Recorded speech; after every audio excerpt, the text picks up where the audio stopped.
আমার নাম মায়া। সেই রাতের কথা ভাবলে এখনও শরীর শিউরে ওঠে। সেদিন রাতে আমাদের বাড়ির পিছনের উদ্যানে লুকিয়ে আমি আমার ভালোবাসার মানুষের সাথে দেখা করতে গিয়েছিলাম।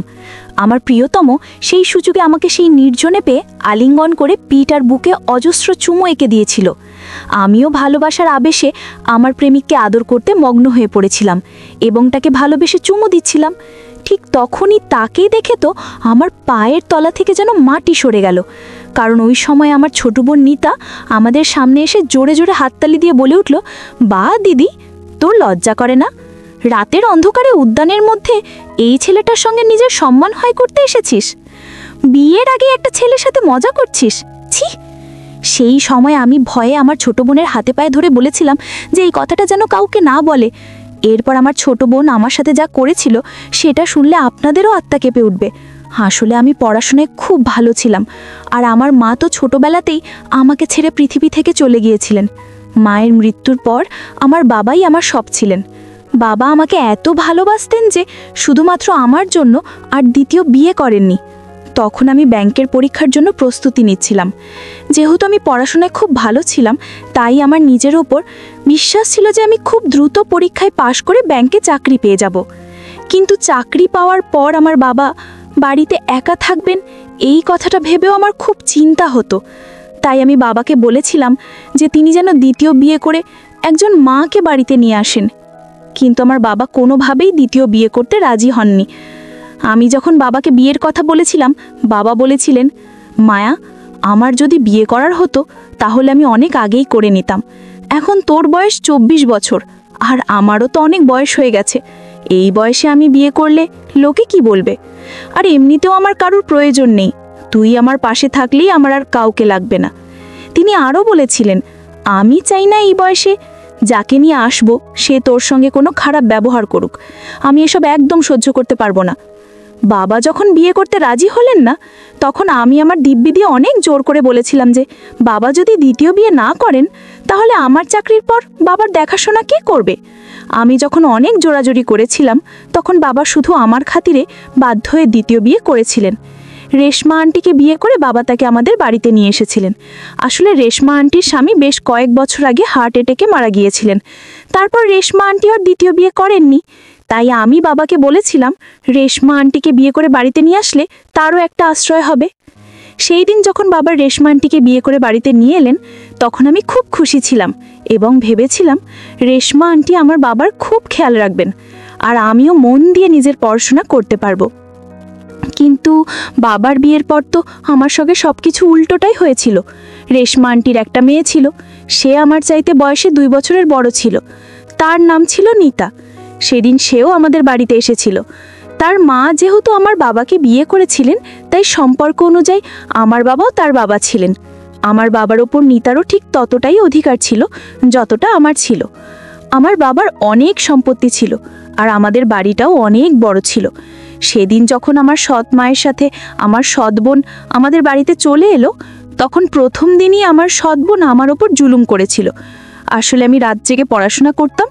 বাবার বিয়ের দিনও আমি রাত জেগে পড়াশোনা করছিলাম, আর বাড়ির সবাই শুয়ে পড়েছিল। রাত 2টোয় যখন আমি নিজের ঘর থেকে বেরিয়ে ড্রয়িং রুমে এলাম, তখন দেখলাম আমার বাবা নিজের সুন্দর শোবার ঘরটা ছেড়ে ড্রয়িং রুমের একটা সোফায় শুয়ে আছেন। আমি এটা দেখে অবাক হয়েছিলাম যে বাবার তো সেদিন আমার সৎ মায়ের সঙ্গে প্রথম রাত, তাহলে বাবা কেন আমার সৎ মাকে একটা ছেড়ে এই সোফার ওপর শুয়ে আছেন? আমি তো ভেবেছিলাম বাবা অনেক বছর পর আবার নতুন করে নিজের জীবন সঙ্গিনীকে পেয়ে খুশি হবেন এবং তার সঙ্গে সময় কাটাবেন। কিন্তু এখানে তো সবকিছু উল্টো হচ্ছিল। বাবাকে সোফায় শুয়ে থাকতে দেখে আমি দ্রুত তাকে ঘুম থেকে তুলে জিজ্ঞেস করলাম যে, বাবা, তুমি নিজের ঘর ছেড়ে মাকে একা রেখে এখানে সোফার উপর শুয়ে আছো কেন? বাবা তখন প্রথমে আমাকে সত্যি কথা বলতে রাজি হননি, কিন্তু আমার সন্দেহ হচ্ছিল যে বাবার হয়তো আমার সৎ মায়ের সঙ্গে কোনো কথা নিয়ে ঝামেলা হয়েছে। আমি যখন বাবাকে অনেক জোর করে জিজ্ঞেস করলাম যে তাদের মধ্যে কেন ঝামেলা হয়েছে, তখন বাবা বাধ্য হয়ে আমাকে সব সত্যি কথাগুলো বলেছিলেন। আসলে যেটা আমার শোবার ঘর ছিল, সেই ঘরটাই নাকি নিতা নিতে চেয়েছিল। নিতা তার মাকে গিয়ে বলেছিল যে সে আমার শোবার ঘরে থাকতে চায়। কিন্তু যখনই আমি নিতাকে বলেছিলাম যে আমার শোবার ঘরে অনেক জিনিসপত্র আছে, সেগুলো ছেড়ে আমার অন্য ঘরে থাকা হবে না, তখন নিতা তার মাকে বলেছিল যে যেমন করেই হোক সে নাকি আমার ঘরটা নেবে। সেই রাতে যখন বাবা আমার সৎ মায়ের সঙ্গে সময় কাটানোর জন্য গিয়েছিলেন, তখন আমার সৎমা বাবাকে কেঁদে কেঁদে বলেছিলেন যে তোমাকে বিয়ে করে হয়তো আমি ভুল করেছি, কারণ নিতার যদি একটা ছোট্ট আবদার তুমি পূরণ করতে না পারো তাহলে তুমি কেমন বাবা। এরপর বাবা যখন মাকে জিজ্ঞেস করেছিলেন যে নিতা কী চাইছে, তখন আমার সৎমা বলেছিলেন যে নিতা আমার সবার ঘরে থাকতে চায়। তখন আমার বাবা মাকে বলেছিলেন মায়া ওই ঘরটা ছেড়ে অন্য ঘরে যেতে পারবে না, কারণ মায়া ছোটবেলা থেকে ওই ঘরে থাকে এবং ওই ঘরে তার অনেক বই খাতা এবং ছোটবেলার অনেক স্মৃতি আছে, তাই মায়া কোনো মতো ওই ঘর ছেড়ে অন্য ঘরে যাবে না। এই কথাটা বলে বাবা রাগ করে নিজের বিছানা নিয়ে ঘর ছেড়ে নিচে এসে সোফায় শুয়ে পড়েছিলেন। আমি তখন বাবার হাত ধরে বলেছিলাম, তুমি সামান্য একটা ঘরের জন্য আজকে মায়ের সঙ্গে ঝামেলা করেছো, কোনো ব্যাপার না, ওই ঘরটার সব জিনিসপত্র আমি কাল সকালে বের করে পাশের ঘরে চলে যাব আর নিতা দিদিকে আমার ঘর দিয়ে দেব। তখন বাবা বলেছিলেন এটা করার কোনো দরকার নেই, কারণ ওই ঘরে তুই ছোট থেকে আছিস, আমি চাই না এদের জন্য আমার মায়ের কোনো কষ্ট হোক। আমি তখন বাবাকে বলেছিলাম এতে আমার কোনো কষ্ট হবে না, তুমি মাকে গিয়ে বলে দাও যে কালকের মধ্যে আমি ঘরটা ছেড়ে পাশের ঘরে চলে যাব। তুমি যেমন সবসময় আমার কথা ভাবো, আমিও তোমার কথা ভেবে সামান্য এইটুকু কাজ তোমার জন্য করতে পারবো না? সেই সময় বাবা আমার কথা শুনে আমাকে বুকে জড়িয়ে ধরে অনেক আদর করে বলেছিলেন আমার মেয়ের মতো এত ভালো বুদ্ধিমতী আর কেউ নেই। পরদিন সকালবেলা আমি পাশের ঘরে চলে গিয়েছিলাম এবং আমার সৎবোন নিতা আমার ঘরে চলে গিয়েছিল। এমনকি ধীরে ধীরে আমার সৎবোন আমাকে দিয়ে বাড়ির সমস্ত কাজ করানো শুরু করলো আর বলতো এত এত পড়াশোনা করে কোনো লাভ নেই, বাড়ির কাজকর্ম করলে শ্বশুর বাড়ি গিয়ে অনেক সাহায্য হবে।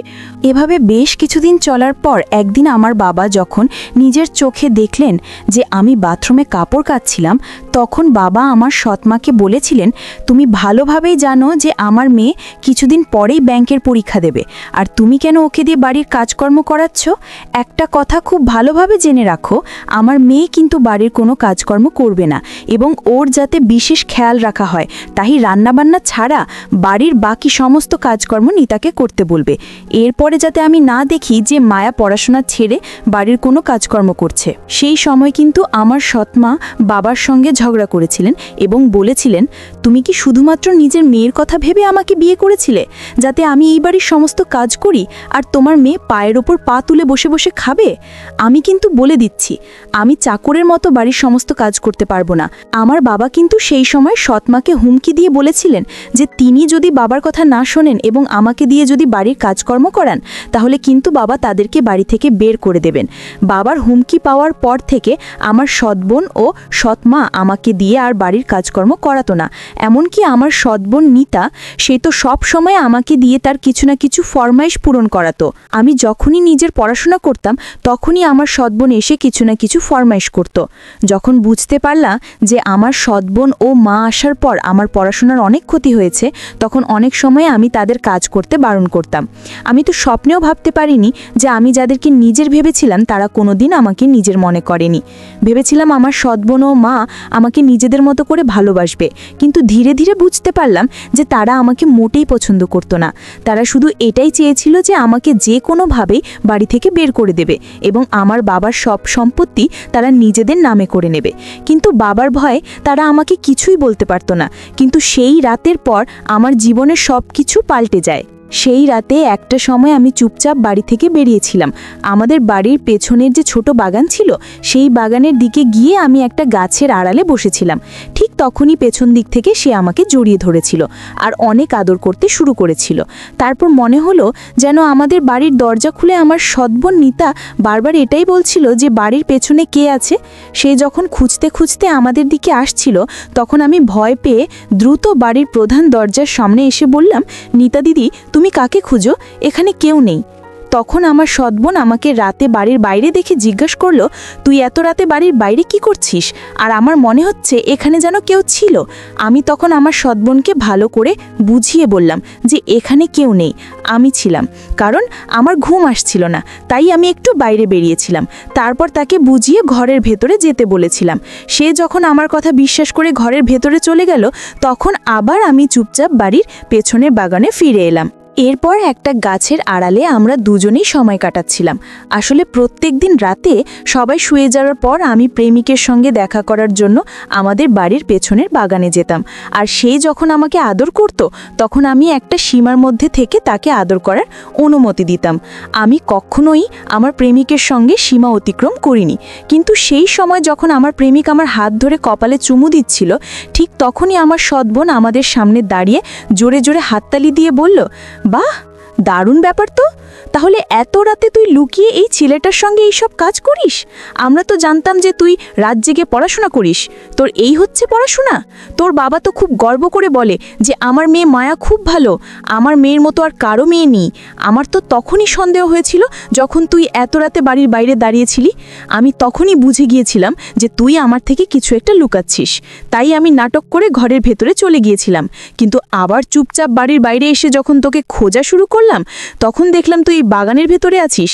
আমি যখন বাবাকে তোর ব্যাপারে এই কথাগুলো বলবো, তখন তোর কি অবস্থা হবে ভেবে দেখেছিস?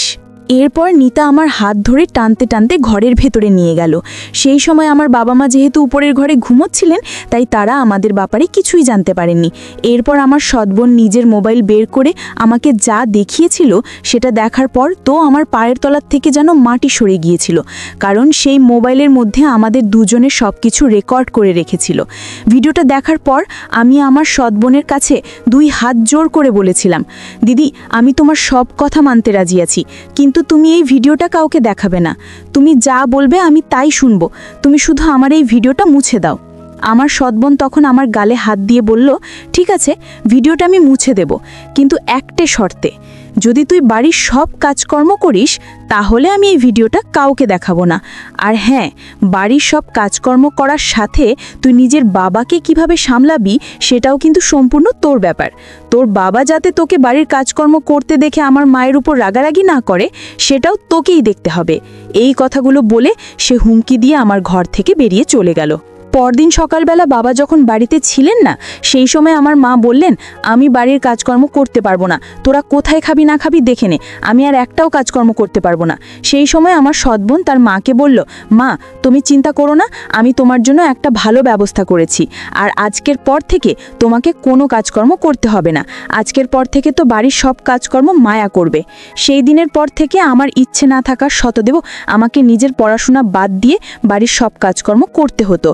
আর যখনই বাবা বাড়িতে আসতেন, তখনই আমি নাটক করে বই নিয়ে পড়তে বসে যেতাম, যাতে বাবা জানতে না পারেন যে আমি কি কারণে বাড়ির সব কাজকর্ম করছি। সেই দিনের পর থেকে আমার বোনের ভয়ে আমার প্রেমিকের সঙ্গেও দেখা সাক্ষাৎ করা বন্ধ করে দিয়েছিলাম। তারপর সেদিন রাতে আমার পায়ের তলার থেকে যেন মাটি সরে যায়, যখন রাত 1টায় আমি নিজের চোখে দেখে ফেলি যে আমার সৎবোন জোর করে আমার প্রেমিকের জামাকাপড় খুলে সে নিজের মনের শখ পূরণ করছিল। এমনকি সে আমার প্রেমিককে বলেছিল, তুমি ঠিক সেইভাবে ভালোবাসো যেভাবে তুমি মায়াকে জড়িয়ে ধরে ভালোবাসো। আমিও সেই ভালোবাসাটা তোমার কাছ থেকে পেতে চাই। সেই সময় কিন্তু আমার প্রেমিক অরুণ নিতাকে অনেক বাধা দিয়েছিল। আমার প্রেমিক যখন আমার সৎবোনের কথা মানতে রাজি হলো না, তখন আমার বোন আমার প্রেমিককে ওই ভিডিওটি দেখিয়ে হুমকি দিয়েছিল যে সে যদি তার সঙ্গে সম্পর্ক না করে, তাহলে কিন্তু আমাদের দুজনের ওই ভিডিওটি ভাইরাল করে দেবে। আমার প্রেমিক তখন ভয়ে নিতার সঙ্গে সব কিছু করেছিল। আসলে নিতা লুকিয়ে আমার মোবাইল থেকে আমার প্রেমিককে মেসেজ করেছিল যে রাতের বেলা সে তার সঙ্গে দেখা করতে চায়। আমার প্রেমিক তখন ভেবেছিল যে ওই মেসেজটা হয়তো আমার মোবাইল থেকে আমিই তাকে করেছি। এরপর আমার প্রেমিক যখন রাতবেলা ওই গাছের আড়ালে আমার জন্য অপেক্ষা করছিল, তারপর আমার বোন যখন আমার প্রেমিকের সামনে গিয়ে দাঁড়িয়েছিল, তখন আমার প্রেমিক বলেছিল, তুমি এখানে কি করছো, আর মায়া কোথায় আছে? আমার বোন তখন বলেছিল, আজকের পর থেকে মায়া নয়, আমি তোমার সঙ্গে দেখা করতে আসব, আর আমাকেও ঠিক সেইভাবে ভালোবাসতে হবে যেভাবে তুমি দিদিকে ভালোবাসো, কারণ আমি তোমাকে দেখার পর আমি তোমাকে ভালোবেসে ফেলেছি। সেই সময় কিন্তু আমার প্রেমিক অরুর নিতাকে অনেক বাধা দিয়েছিল। আমার প্রেমিক যখন আমার সৎবোনের কথা মানতে রাজি হলো না, তখন আমার বোন আমার প্রেমিককে ওই ভিডিওটি দেখিয়ে হুমকি দিয়েছিল যে সে যদি তার সঙ্গে সম্পর্ক না করে, তাহলে কিন্তু আমাদের দুজনের ওই ভিডিওটি ভাইরাল করে দেবে। আমার প্রেমিক তখন ভয়ে নিতার সঙ্গে সব কিছু করেছিল। আসলে নিতা লুকিয়ে আমার মোবাইল থেকে আমার প্রেমিককে মেসেজ করেছিল যে রাতের বেলা সে তার সঙ্গে দেখা করতে চায়। আমার প্রেমিক তখন ভেবেছিল যে ওই মেসেজটা হয়তো আমার মোবাইল থেকে আমিই তাকে করেছি। এরপর আমার প্রেমিক যখন রাতবেলা ওই গাছের আড়ালে আমার জন্য অপেক্ষা করছিল, তারপর আমার বোন যখন আমার প্রেমিকের সামনে গিয়ে দাঁড়িয়েছিল, তখন আমার প্রেমিক বলেছিল, তুমি এখানে কি করছো? আর মায়া কোথায় আছে? আমার বোন তখন বলেছিল, আজকের পর থেকে মায়া নয়, আমি তোমার সঙ্গে দেখা করতে আসব, আর আমাকেও ঠিক সেইভাবে ভালোবাসতে হবে যেভাবে তুমি দিদিকে ভালোবাসো, কারণ আমি তোমাকে দেখার পর আমি তোমাকে ভালোবেসে ফেলেছি। আমার প্রেমিক তখন আমার বোনকে বলেছিল, তোমার কি মাথা খারাপ হয়ে গেছে? আমি তোমাকে নয়, মায়াকে ভালোবাসি। আর এসব স্বপ্ন দেখা বন্ধ করো যে আমি তোমাকে কোনোদিন ভালোবাসবো। ভালোবাসা কখনো জোর করে পাওয়া যায় না। তখন আমার সৎবোন আমার প্রেমিককে হুমকি দিয়েছিল তার মোবাইলে রেকর্ড করা আমাদের দুজনের ভিডিওটা দেখিয়ে। আমার বোন আমার প্রেমিককে বলেছিল, আমি তোমার কাছে জোর করে ভালোবাসা পাবো না ঠিকই, কিন্তু হুমকি দিয়ে তো অবশ্যই পাবো। তাই বেশি বাড়াবাড়ি করলে তোমাদের দুজনের এই ভিডিওটা আমি ভাইরাল করে দেব। তাই আমি যেটা বলছি তোমাকে সেটাই করতে হবে। সেদিন নিজের চোখে আমি সব কিছু দেখার পর আমার বোনকে বলেছিলাম, তোমার সাহস কি করে হলো আমার প্রেমিকের সঙ্গে এসব কাজ করার? তুমি নিজে আমাকে অরুণের থেকে দূরে করে এসব নোংরামি করলে। তোমার লজ্জা করে না অন্যের ভালোবাসা কেড়ে নিতে? তুমি যতই চেষ্টা করো না কেন, অরুণ তোমাকে কোনোদিন মন থেকে ভালোবাসতে পারবে না, কারণ অরুণ তো আমাকে ভালোবাসে। আর হুমকি দিয়ে অন্যের ভালোবাসাকে কোনোদিন পাওয়া যায় না। আমার প্রেমিকের নাম অরুণ। আমার সব কথা শোনার পর বোন বলল, তোর এসব ফালতু কথা শোনার আমার কাছে সময় নেই, আর এমনিতেও আমি অরুণকে ভালোবেসে ফেলেছি, তাই অরুণ শুধু আমার।